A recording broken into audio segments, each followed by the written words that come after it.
Alright, what I'm demoing today is what I'm calling AgentCribl. What this is an agentic AI, that you can run in the CLI, or you could just put data in a directory path, and then that directory that you can configure in the environments file. So what it does then is it monitors it via watcher Python file, and that Python file then grabs it and sends it to an agentic AI that's going to process it, build a pipeline, and then send it back to Cribl via APIs.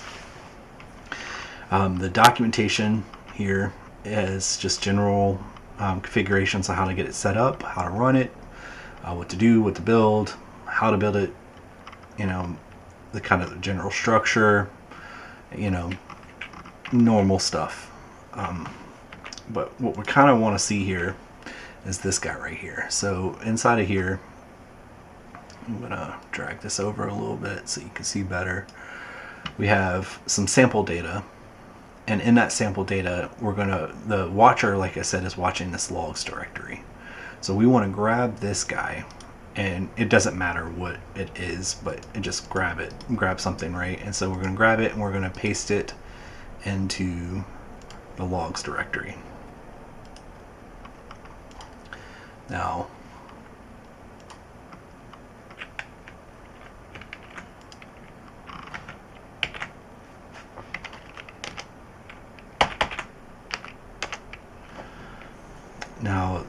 what's happening is down here, this is the terminal that I'm just running it in, is it grabbed that file that we added here and just started to do a, break it down, build the pipeline. It's going to say, okay, yes, plain text, and then I added a random number, and then just AI here, and then it tells me kind of what happened.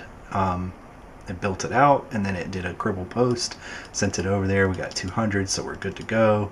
And then it told me, hey, it's done. It's created a Cribl stream. So now we're going to go over to Cribl, which I am running in a local container. And then we are going to look to see what we have here. All right, cool. So there is our plain text pipeline that is built right now for us. So we didn't have to create anything with this guy. Just put a log file and a directory. We make sure that it could parse this correctly. So let's see, we're going to do plain text, outputs, and then boom, we parsed it. We got it. We got everything we needed to. Of course, we can add to this.